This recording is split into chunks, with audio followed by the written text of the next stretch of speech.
Hey everyone, it's Norm Farrar, aka the Beard Guy here, and welcome to another Lunch with Norm, the Amazon FBA and e-commerce podcast. In this episode, we're going to be talking about keys to creating content for Amazon FBA brands. We're also going to be touching on why is content more important than ever, what are the new trends in content, and how can people prepare in Q4. So welcome to another Lunch with Norm, the Amazon FBA and e-commerce podcast. Lunch with Norm. Lunch with Norm. Lunch with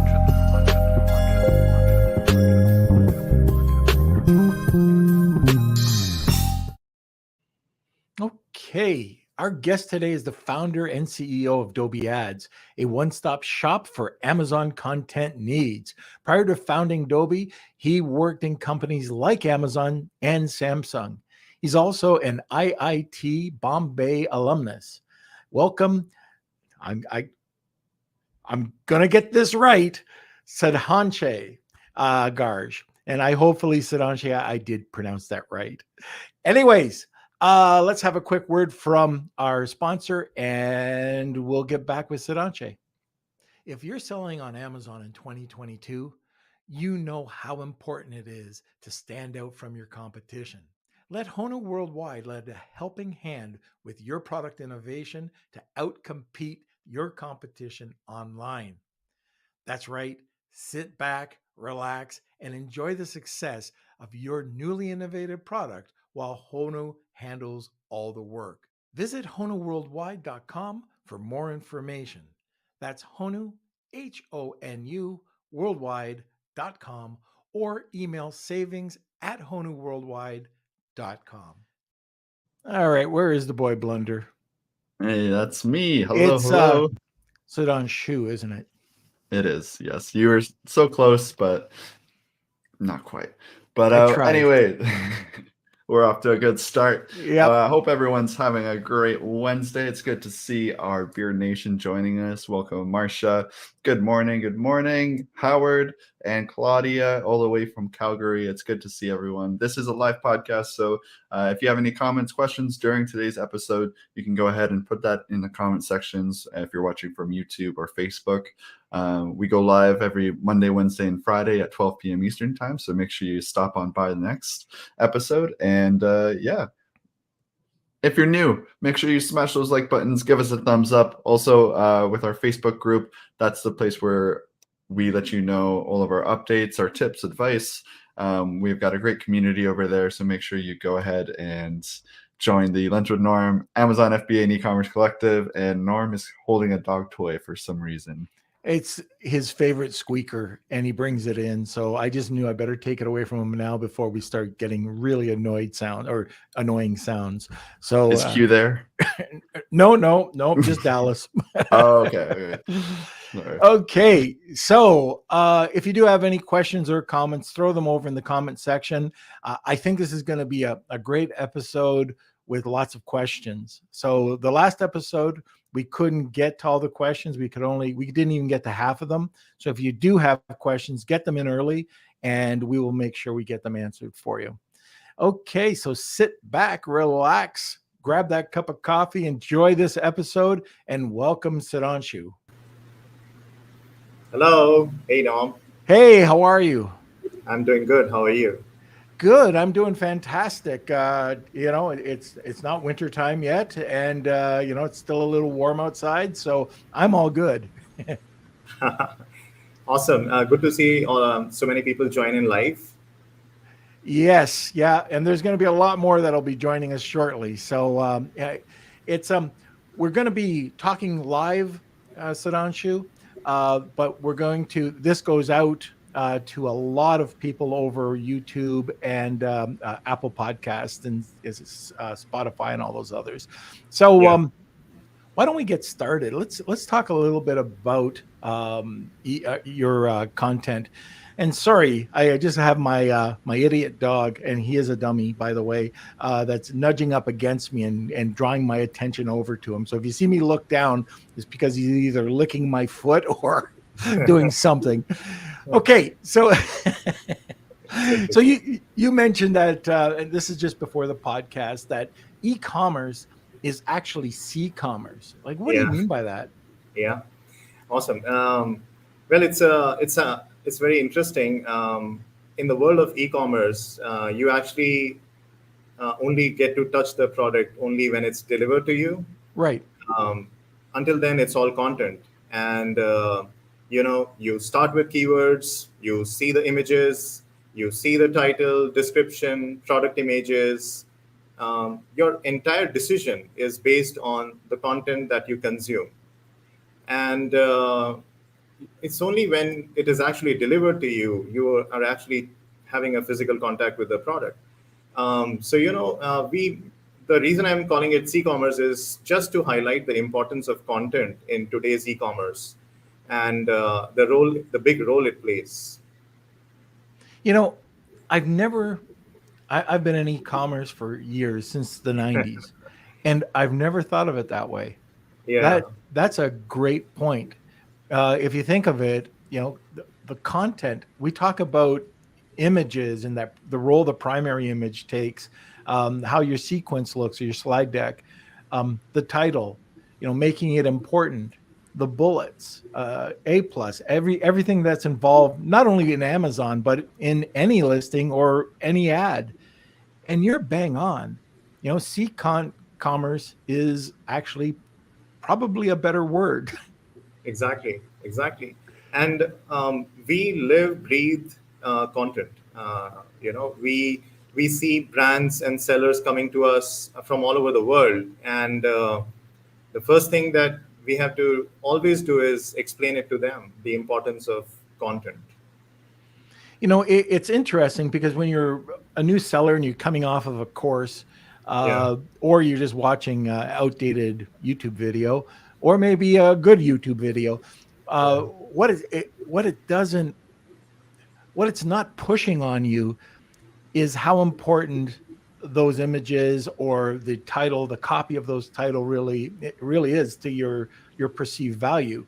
So if yeah, you come out of the gates and you've got a really fantastic product, yeah, but your copy is is terrible, or you've taken your photos, like let's say with an iPhone, or maybe your keyword research is really bad, or it's just not engaging, and people think it's a yeah, really bad product just because of the content itself.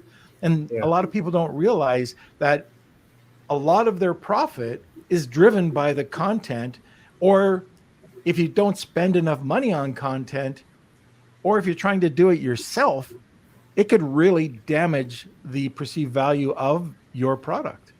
absolutely, absolutely. Very, One thing, very interesting concept. Sorry for interrupting, but go ahead. yeah, actually, it is. Um, you used a very interesting word there, which is the perceived value, and a content, and how what kind of importance you give to branding and visual identity, brand identity, um, adds a lot to the brand's and your product's perceived value. And as we move forward, we are going to understand why content is actually becoming more important today, um, as compared to before, and maybe even 2 years ago. So that's a nice segue. Why is content so important today? And yeah, that's actually very interesting. That, and in some ways, the pandemic actually played a big role there. Um, Before the pandemic, you would be seeing, one power bank or any electronic product of your choice on Amazon, and you would be happy to find it at a good price, working with good quality and features and stuff. You would be happy with that. Now, what the pandemic did was it increased the adoption of e-commerce. It just sped up the penetration into the demographic. So more and more people started making purchases online, and that resulted in a huge surplus in the number of people selling the same product. So now you will have five sellers selling the same power bank, which was earlier sold by only one seller. And this is something new. This was not there before. And this is where the consumer is now looking at a power bank. All of them look the same. All of them have the same price point, the same features. How do you distinguish yourself? And that's where actually sellers are now taking a step back and taking a fresh look at their own listings and thinking, hey, we have an awesome product. It has so many reviews, but now I am looking exactly similar to the other guy. So Right. I have to take a step back and I have to do some branding. I have to look at the visual identity, the brand identity, give a wholesome experience. So this is pretty new. This is pretty new. Yeah, one of the things that I've noticed too is that, and I just saw this on a gym set where you got about 32 different types of things, and it was coming from the same supplier, and there was about 10 people that were selling the exact same, Yeah. rubber. What are they? The rubber strips. Like, I'm not a fitness guy, but you know what I'm talking about. Yeah. Yeah. Anyways, they were the same manufacturer images, the exact same. And I saw this literally with a plastic shoe stretcher where they just got the images from the manufacturer. They used the same images for this red plastic shoe stretcher, and they didn't stand apart. And the only thing that stood apart from that primary image was the price. So now you're into product or profit cannibalization rather than taking that product, making it a different image, or even putting it into a package of some sort to make it different. And if you wanted to make the packaging stand out, do a 3D rendering of the package. And I think that's one thing that people do make a mistake of. It's a different rabbit hole, but if you've got a pillow or sheets or something that wrinkles, or if you've got a tuck box that can rip or doesn't look great when you're doing the product photography, why are you taking a product photography? Like, why are you taking a picture, especially if it's not a professional photographer that can do this and Photoshop the wrinkles out or make the box look better? For me, 3D rendering is when that comes into play. Yeah, that's very true. Yeah. So, anyways, going back to the content itself. So you've noticed a huge difference because of the pandemic and more sellers coming onto the market, just basically selling the exact same product. It's a Me Too product rather than being slightly innovative. Right. So just spending a minute more on that, what we have observed is brands in this process, they come to us. Many of them do not even know what is a branding document. What is a brand guide, and I think that is something all sellers are sooner or later going to have one. So we always, whenever we do any visual work, we start from there, and a brand guide is super critical. We ask some very tough questions over there. Where do you want to go with this brand? What are your values, and what do you who is your target customer? What is the profile of your customer, and what is the kind of emotion you want your brand to trigger? So this is a very relevant starting point. And once we have the basics sorted, then we get into some visuals where we ask what kind of mood boarding do you have for your product? What kind of visuals do you associate with your product? Essentially, brand guide is a list of boundary conditions outside which you will not step. All your visual collateral will stay in that brand guide. That's so important. You're talking my language. I love talking about corporate identity. I love brand. That's where I started. And there's so many sellers that come onto the market. I don't care if they're small, medium, or large sellers. A lot of them never put in the thought that's really necessary to sell your business for that extra zero. Just by throwing something together and not knowing where you're going with it. Like for me with soap, I sell a soap product. I start with soap bars. I go to bath bombs. I go to liquid soaps. I go and I can be very diverse with what I can sell. And, I have a name that's targeting what I'm doing. I know who my market is. I know the demographic. And we stress that on this podcast. You got to know your demographic. You got to know your audience. We really push an awesome app called Spark Toro to help people kind of rip through it and to give them a bit of a guiding hand. And also, like, if you're looking for these types of checklists and checks and balances, check out Digital Marketer. I know that, like, for us, we belong to Digital Marketer, and whenever we, if it's something about copy, if it's something about writing a persona, they have checklists and they have usually some pretty good videos. And there's also like a lot of other places out there, like on LinkedIn, they have, they bought lynda.com, which is now, I think, learn.linkedin.com. I think that's where it's at. Tons of information about this. And if you're just throwing something out there, and I think we all did at the beginning in 2013 when I jumped onto Amazon, you were throwing stuff on. Aggregators. I remember talking to tons of aggregators, and I remember them telling me that, if you're on Shopify, if you're on Chewy, if you're on wherever, it doesn't matter. It doesn't matter. It's not going to help your valuation. It's Amazon. Well, go back and talk to those aggregators now. If you don't have a brand, and if you don't have it on other channels, then it's going to be tougher for you to sell, or you're just going to have a much smaller valuation. Absolutely. And we have actually very interesting, Norm.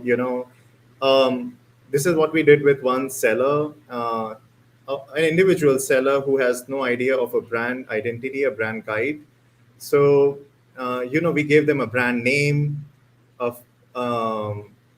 and that actually led them to create a website with that brand name, which was linked to Shopify.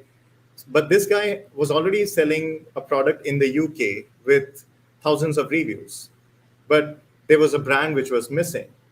And so we created a brand name, a brand identity, and then that actually had a footprint on all their visual collaterals, even their packaging, the inserts in the packaging, and so on. So, it's a whole new game from there on. Yeah, I can say this because Colin Campbell was on the podcast before, and he was talking about the transition he did from Treat a Dog, which is a premium dog beds, and he spent the money, he rebranded Treat a Dog to PAW, PAW.com. Cost a ton. It cost a ton of money, high six figures for the domain. And he didn't, I don't want to, say anything that's confidential, but he did mention it on the podcast. So it was high six figures for that domain name. Within a month, I think he said, his sales went up tenfold.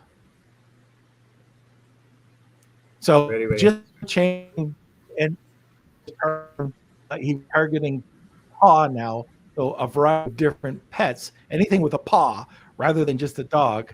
And now that caught the eye of pet owners. So anyways, he's a brilliant marketer, and we're glad we had him on. But Paw is just an awesome brand, and they did exactly like you said. And they actually have their chief marketing officer, Jeff Sass, has been on here. And what he does, this is really cool. He creates the brand story as a small story, like a small book, where you have the hero, the villain, everything in between. And he creates like a chapter or two as a novel, and he delivers this to all the employees in the office, so they buy into the culture of the company. Absolutely. It's so cool. Now you're not going to do that, but you're not going to do it with a one-person operation. But you should kind of have those questions answered. Like Paw's a high 8-figure company, So it's a different story. Lots of employees, and and you want the buy-in in the culture, but Yeah. you want that you want the buy-in from your customers as well, Yeah. and that's all driven through brand and content. Right. Right. So, anyways, I guess you probably know by now I talk a lot. A little long-winded, but I do want to say to anybody that's listening right now, if you have questions about the brand, about content, something didn't work, maybe it did work, let us know. Do you have a pause story? Something like that, that one thing turned around your company Yeah. because you did something to change the engagement, the content, or the brand. How about if you got any comments or questions, just throw them in there. Okay, so we've talked about the brand. Now, how do you move from that brand guide to now evolving that into proper content? Right. Now this is very interesting. So here is what we do. We have sellers, and sometimes we have sellers who have products in 10,000 plus reviews, 15,000 reviews. Now this is like open heart surgery. If you have the branding document ready now, and you have a product which is live and selling out there, how do you actually implement it on the product without actually losing sales or reviews and conversions, etc. And this is where I usually associate it with the open heart surgery. It's like playing with fire. So what we do is we take small steps. Actually, what we do is we do not we avoid touching the most important or the fast moving horses of a brand. So if possible, we first play with a small product, and we take the branding over there. We change the visuals of product images, A plus content. We take small steps, and we observe the conversion rates, and we see how the consumers are reacting to it, and then we move to the bigger products which are fast selling, and there also we pay attention to one image and then second image, and then we change the entire listing, and keeping in mind always the conversion rate. Sorry. I'm just curious about the time.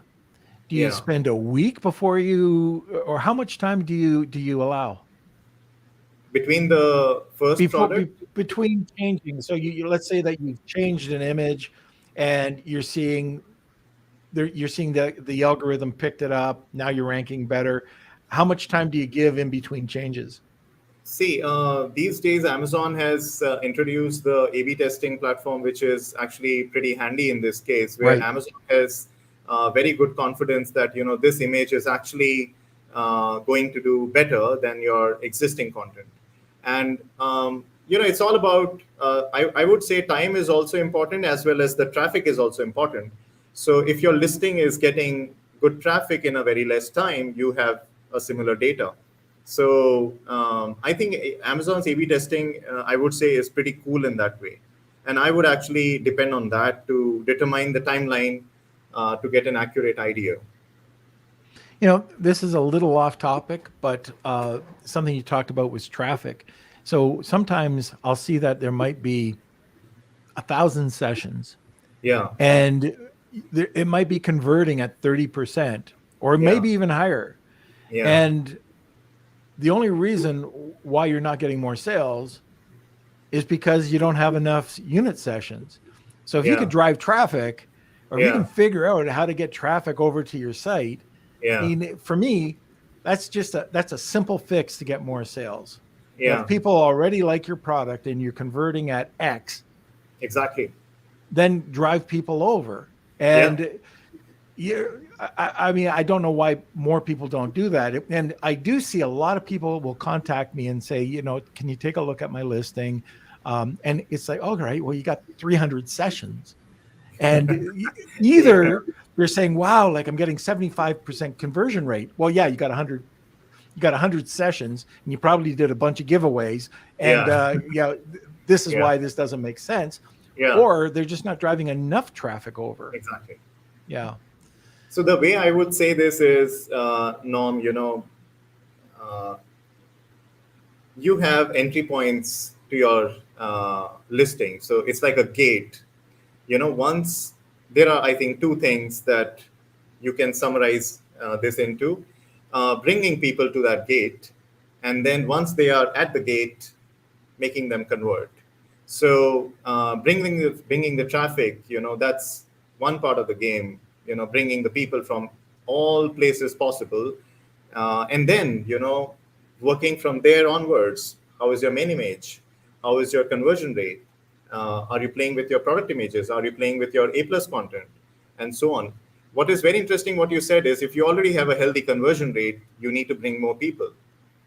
Um, that's sometimes missed as well. Yeah, and like I said, if you can bring more people, and it might be from external traffic, it could be using just different types of PPC. Yeah, And what kills me is when people are using maybe like sponsored products, yeah, but they're not trying out any of the other PPC that's probably converting better. yeah, Like a video conversion, or if they're yeah, not using video on their listing. yeah, So there's yeah, so many things that people could be missing out on, and yeah, it's just like these are the easy targets. This is the low hanging fruit that could help build your conversion up.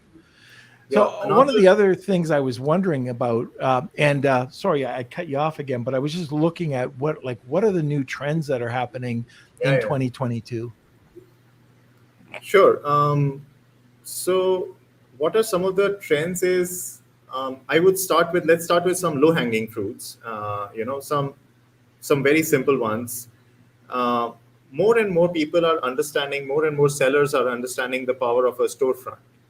um, and they are looking at, oh, I didn't know that it's just organic traffic. I didn't know the importance of a storefront. And again, taking a step back, we have the branding doc ready. You have your best sellers already. Why don't you dress up your storefront as well? And it's not too much of an investment. It's very, very reasonable, as long as you are getting the basics right. And I can tell you right away, are you listing your best sellers, and are you listing your new arrivals? Are you listing your deals? Have you categorized your products, and have you listed your entire selection? And your storefront is also a nice place to tell your story as well. Dedicate a page for that. Tell your Yeah, story, tell your brand story. yeah, So I would say this is one trend we are observing from more and more sellers these days. yeah. People forget that you have three layers on that page, Yeah, and it's such a beautiful page because if you can drive traffic over to the like second layer, let's say that you're selling weighted blankets. Well, you have a gorgeous homepage with all the different types of rich media, and then you can drive people into is just a much more, it's a better looking listing. So it's not yeah, a white background like when you go to your product description page. So I like driving traffic over to that page, telling people about the listing, like really getting them to buy in, and then they click on it and they buy it. And I think that's a much better converting page as well. I do this. Some people agree with me, some people don't agree with me. But if I'm driving traffic, I'm driving, and if I've got maybe a campaign going on social media, I yeah, would much rather drive it back to my storefront. Now, this is yeah, where people will disagree, rather than my product page, because I want the tire kickers to kick off. yeah, So if they don't like it, yeah. fine. Then the people that want to learn more information can go over to the listing and buy, and it'll convert higher. It'll look like the conversion rates are much higher than having all these people come onto the listing and not buy anything. True, very true. So continuing on the trends, the second thing we are observing is the awareness of videos. Again, a very low-hanging fruit. More and more brands and sellers are now becoming aware of the importance of videos. In 21, it was less. In 22, it's much more. Um, so there are, I would say, 3 to 4 kinds of video ads we have seen. A brand video ad, which is a generic video ad about your brand, which you can use across your listings. Then you have a product ad where you are talking about features of your product, which your listing was not able to communicate efficiently. Mhm. The third is, do you have so in a product ad also, there are 2 kinds of video ads. One is which celebrates more about the features and benefits. What are the features of your product and how does it benefit a consumer? It's very transactional in nature. And the other video is more around the story. How does it become part of your daily life? And so it touches your emotional chord and makes you feel connected to the product. So that's your story video for a product. Um, there are again, many misconceptions around a video, that it's expensive and we don't have the creating the footage is very expensive and all that. So we have done pretty amazing, so we have seen in our experience that you can create pretty awesome videos from stock footages, from your product images, and so on. Um, and having a dedicated studio create content for you maybe is the final option, but there are many creative ways for you to get video content before that. Okay, and can you go into some of that? Yeah, sure. So for example, the most basic, again, a very low budget option is um, you have your product images. So these days there are ways to remove the background and integrate that product image with a stock photo, and in fact a stock video as well. Mhm. So for example, I will give you an example of one of the recent video ads that we did. It was a sunglasses company, and they had these fancy sunglasses. Now uh, there is no there is no stock footage of a model wearing those sunglasses. So we have the capability of putting those sunglasses on a stock video, and that looks pretty amazing, and that's a very low cost thing. So that's definitely option number one, a very low budget video which looks very, very neat. The second is, of course, UGC. So there are many apps, many solutions, many platforms today. One of them is Below. It's a very low cost option to create UGC. Of course, the quality may suffer, but because it's so ultra low budget, but then it's okay for the price, and Right. you get content, and you can stitch it together and make some nice story out of it. So there are many such creative ways to get some video content before going into a very expensive studio. I don't know if you know this. You probably do. But Amazon's even got templates now for videos. So you can put stills and you can just Yeah. it makes it very easy if you don't have a budget, they make it very easy for you at least to have something.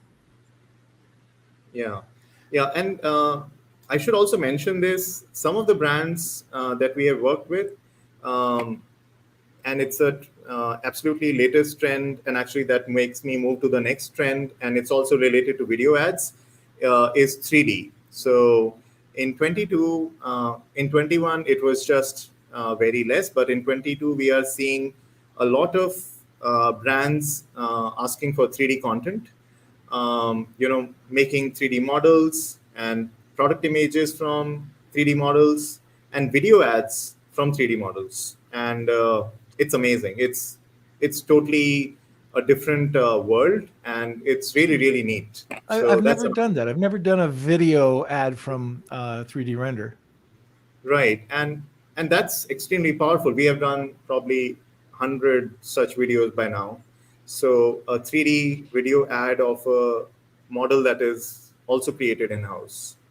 I do know we're just launching a new brand, and we're trying for the first time Billo. Below, yeah. And again, for very inexpensive influencer videos, Yeah, I mean, they cost nothing. They're very, very inexpensive. And exactly. I don't know. We're going to report back and see what they're like. But, we're going to probably order, 5 or 10 of them just to see what they are like. And we'll give you a report back. It's a first time, like I heard about Billy probably about 5 or 6 months ago. And now the brand it just launched. And we're going to see what comes out of it. So Yeah. before I move on, once again, I see we have a few questions coming in. If you do have questions about brand content, brand story, anything that we've talked about so far, please let us know. Or if you have any comments, and then we have a giveaway now. Unfortunately, I didn't talk to you about this. I might put you on the spot. I do have a giveaway today because I realized we came on just as the podcast was going to start. But Hmm. would you be able to have someone on your team possibly do a brand consultation or something that we could give away? If not, that's fine. I do have something that I plan to give away today anyway. No, we'll do that. Okay, so that's going to be it today. Sure. We put you on the spot, and so a brand consultation. I think that would be incredibly valuable for anybody. We talked about Absolutely. it at the beginning Absolutely. of the podcast. So if you're looking at for that, it'll be hashtag Wheel of Kelsey. Tag 2 people, and you'll be entered in for this private consult on your brand. And and a brand guide as well. So we'll give the brand guide. That's awesome. And the brand guide. So, anyways, I think that's a great prize, especially when we backed you into the corner. All right. So, let's have a word from our sponsor and we'll be right back. A big thank you to our sponsor, Post Purchase Pro, the only complete A to Z done for you real email and text marketing service built specifically for Amazon sellers. My friends Sean Hart and Seth Stevens co-founded Post Purchase Pro after launching over 1,000 successful private labeled products, growing 53 brands, and get this, exiting 17 businesses. Post Purchase Pro creates all of your digital assets 100% for you, from marketing inserts, complete sales funnels, email follow up sequences, and weekly email promotions. They manage and optimize everything for you to drive more sales, get higher ranking, and receive more reviews on Amazon. So check out Post Purchase Pro now to see if you too will see enormous growth like their nearly 500 clients worldwide. That's Post Purchase Pro at postpurchasepro.com/lunch. Okay, so once again, I'm going to sit up for the consult and the brand guide. If you want that, hashtag Wheel of Kelsey, tag 2 people, and you'll get a second entry. So, Sudhanshu, are there any other trends that you can think of outside of the 3D rendering? Sure. Again, talking about so there is. I would touch upon a few more. One is the growing awareness of the demographics globally. Um, you know, our world has been through a lot. Yeah. We have been through the pandemic and the whole supply chain disruption, um, global warming, some war, etc. The world is going through a lot, and and the people are aware. The consumer today is more aware than ever, and they know that your product is coming from which country, and they know what you're talking about. And this is where, some brands are making a distinction by highlighting the fact that they are making things in America, um, and so on. One thing very interesting is, and this is a trend, is more and more brands today are talking about sustainability. And Right. um, is there a tone of sustainability in your entire brand portfolio? Um, can you talk about it in your packaging, or is there something you have done which is even a little bit closer towards sustainability? That is something we are seeing more and more brands adopt towards. You know, I think it's a very powerful statement within your brand story or Yeah, even on a bullet on Amazon. We exactly. believe, boom. So I know for Yeah, us, we believe that every human is deserving of fresh water. They should so be nice, very allowed nice, fresh water. very And nice. we tie in to different charities that go into African or even third world countries that provide fresh water wells. So Yeah, we do it with a cause. And if you yeah, show, and one of the things that I think is very important for any seller that's doing this, don't make it about you. We don't even have our logo on, like, if we're promoting this at all. We use an app called Shopping Gives, and I want to give a okay, big shout out to Shopping Gives. They've been on, yeah, yeah, and they're everything with a cause. And what they do is they make sure that if we're giving away 5%, or if you're giving away 20%, and you're saying you're giving it to a charity, then yeah, you're compliant, and that you're actually giving it to the charity. So, very but it's so bloody important that you yeah, don't over promote, or people are going to think that you're just abusing the charity for promotion. very true, very true. And no trend list is complete without talking about TikTok. Um, Very recently, I was interacting with a brand, and they told me that the owner told me that their son came to this guy and said, uh, "Dad, I would like to buy this soap. I saw an ad on TikTok," and he was like, "What are you talking about? Since when did you give a damn to a soap?" Right, right. So that's the real aspiration today for brands to, can a teenager go to their parents and say, "I want this soap"? I hope it was my soap. Let's make sure of that. Yeah, that's right. But yeah, uh, can you create content which connects with the young crowd? And I mean, it's very creative, but yeah, that's something out there. And that's so important. Again, this goes back to just my family, and like, I'll take the one side of things, Yeah, and Kelsey, Q, Hayden, they're much younger, and they can give their side. They'll use words I've never heard. What the heck's a fleek? I don't even think that exists anymore. But yeah, the first time I heard it, a year and a half ago, the kids are laughing at me, going, what is that? What did you just say? Well, they have the lingo. I don't, exactly, exactly. So, anyways, yeah, you get both sides of it. And then, there's certain platforms that will either pay more attention to what I have to say, maybe what Kelsey has to say. And then Yeah, there's that blend, just, the old guy and the young buck. So, okay. Now, what are the mistakes? So I think I just hit on one: going on a platform for content that you shouldn't be on. yeah, That's probably one mistake. yeah. So what are some mistakes that you see that sellers are doing right now when they're trying to Um, create content? Yeah, so one of the biggest mistakes, again, very low hanging, is their content is not mobile friendly.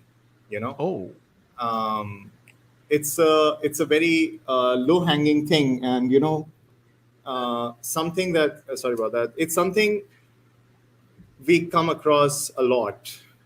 Your content is not mobile friendly, and um, Amazon allows two versions of images for your storefront. You can upload a version for desktop, you can upload a version for mobile. But I would say, please pay attention and see if your content is mobile friendly.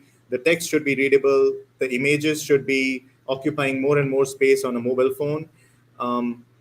Most of the brands today get 70% or more traffic from mobile phones. Right. So, it's worth paying attention.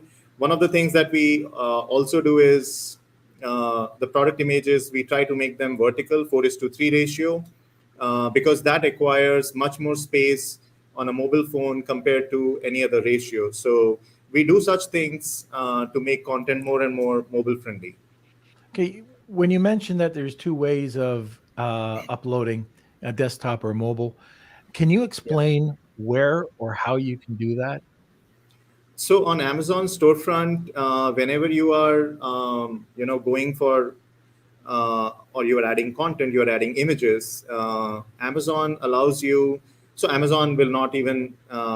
You have the option of just publishing desktop, Mm-hmm. and it will be visible on both desktop and mobile. But you have an option of in Amazon for each image that you upload. There is also an option to upload a mobile version for that image, and that's absolutely fantastic. You get to see a mobile version of your storefront, which is very beautifully laid out. Right. Yes. And it is important. Like you said, 70% of searches are done on mobile. Yeah. And so your images have got to be beautiful. But I believe, I'm not 100% sure, but I believe when people search, still the more popular way. So 70% search on mobile, yet most of the purchases are done on desktop. I believe that's Sure. still a stat. Sure. Yeah. Sure. That could be true. Yeah. Okay. So any other mistakes you see people making? One of the biggest, I don't know if I would call this a mistake, but an oversight, not making sure that you have mentioned all the points in your product images. And actually, we are coming towards the end of this talk, but allow me just to give you a glimpse of, our understanding of an Amazon's description page. It's a beautiful property. The product images is your first introduction to the product. Customers in the beginning do not even care about your brand name. They only are searching for a power bank and they just came to your listing. So they go through your product images. They are understanding the features, benefits. So it's very important for you to make sure you have covered all the points. Have you listed all the features? There is a 5-second rule that you look at the image. Are you clear? What's in it for you?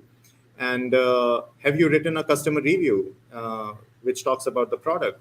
Things which we have seen many customers miss, many sellers miss.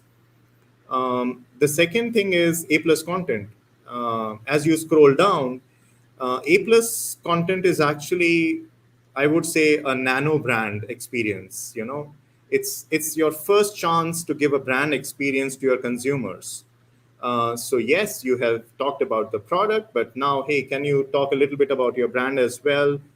Highlight some more points which are worth stressing upon, and many times we do not see such things in A+.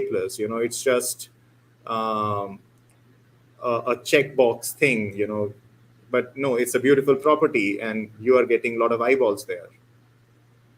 Okay, very good. And last question for me, we've got a few that our listeners have sent us. And if you do have a question, get it in because we're just coming up close to the top of the hour. Anyways, if there's one thing that people should get out of this episode, is there anything that we missed talking about?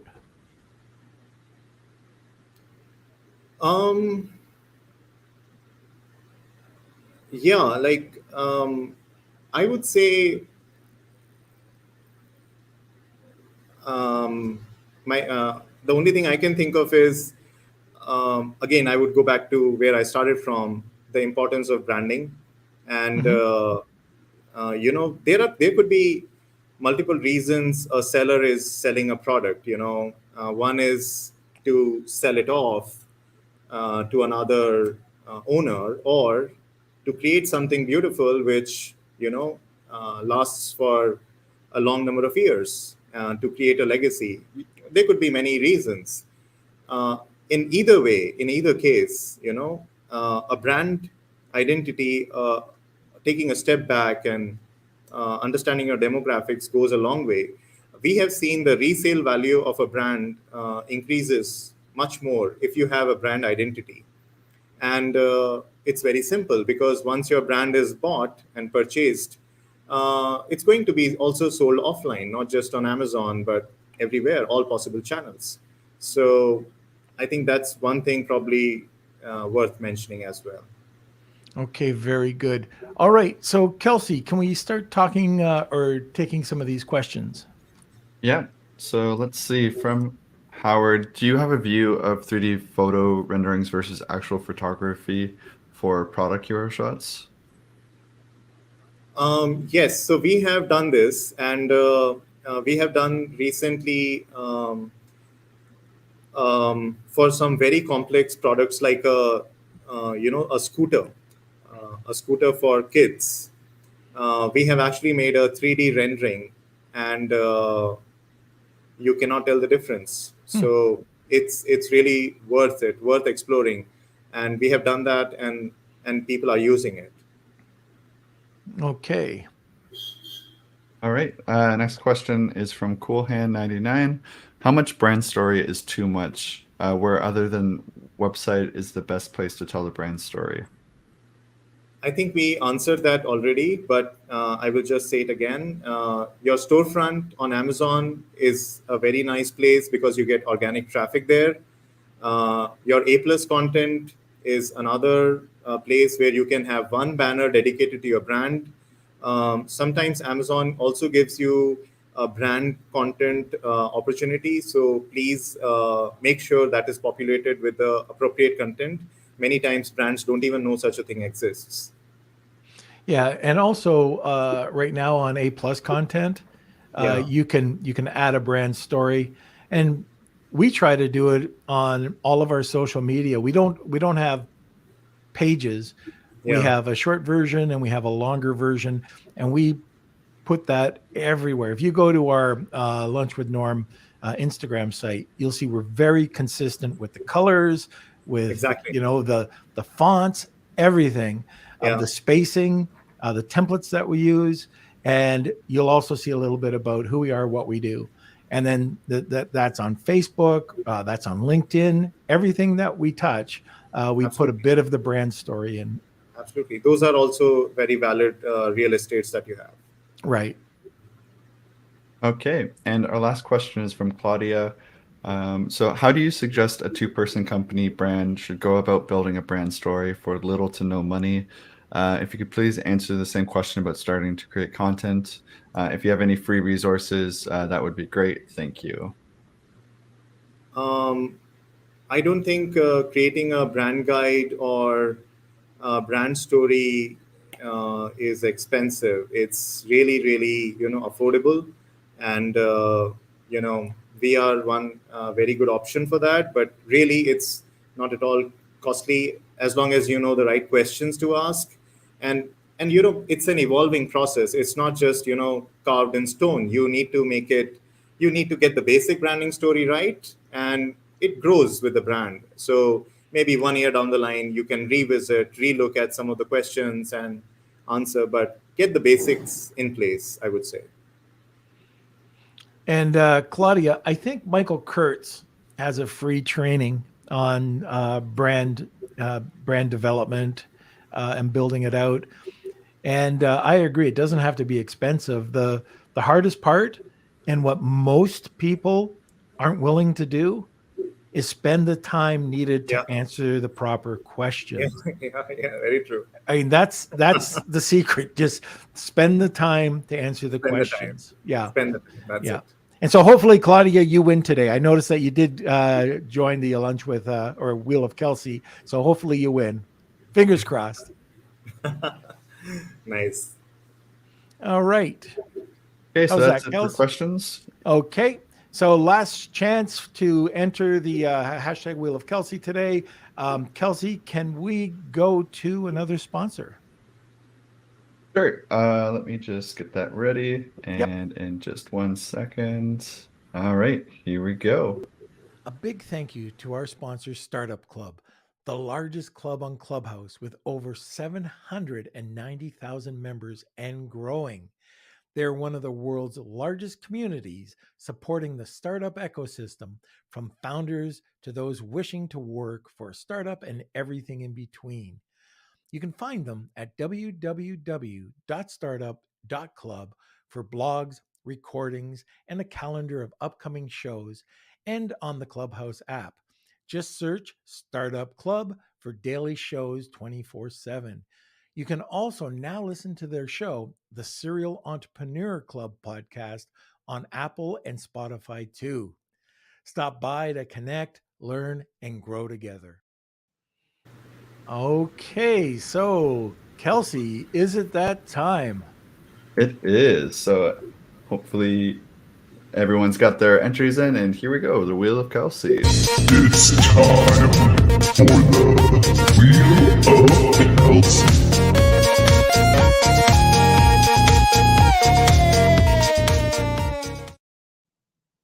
All right. Thank you, everyone, for entering. We're going to shuffle up these names, and let's see who today's winner is. All right. So if you are the winner, please email me, k@lunchwithnorm.com.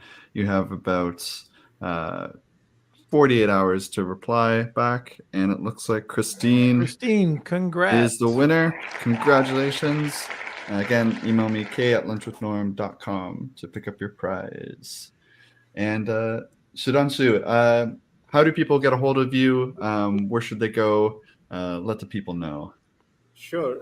Well, you can always visit dobbyads.com. I am reachable at contact@dobbyads.com.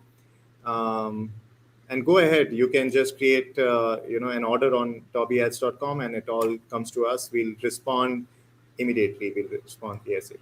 Very good. Well, thank you so much for being on the podcast today. If you could just stick around, you're going to be removed from the podcast, but we'll be back in about 2 minutes to talk to you. Okay, so thank you everybody for joining us today. On Friday, we have a returning guest. He's always awesome, John Tilley, and we're going to be talking about product development and with new product launches. So it's perfect for fourth quarter. And Kelsey, do you have anything to say? Let me see. So you know what you're supposed to say. Smash those like buttons. That's Give it. us a thumbs up. Also, if you have any topics, suggestions for the podcast, let us know. We always have open ears. We wanted to make this the best podcast in the space. So let us know, k@lunchwithnorm.com. And also don't forget to join the Lunch with Norm, Amazon FBA and eCommerce Collective Facebook group. You can type it in down below. And search it on Facebook. Also, it's in the description too if you want to just go and click on that. And we're looking for a new webinar. If there's topics that you want to know about, if you want to have a deep dive in, let us know. We want to know what you want to learn more about. We're thinking we might do. We have a couple lined up, so we want to see if we can hit the most wanted. And just let us know your suggestions. And don't forget to come back on Friday for the next episode where you can enter the Wheel of Kelsey once again. And if you're watching from YouTube, make sure you subscribe. Okay, so now you can mute yourself and cough. Okay. All right. Thank you, everybody, for joining us. And please come back Monday, Wednesdays, and Fridays at noon Eastern Standard Time. Thank you for being part of our community. Thank you for joining our Facebook group. We've got a great group, and there's been a ton of activity this week. And just thank you for being part of the podcast. So we'll see you soon. We'll see you on Friday. Lunch with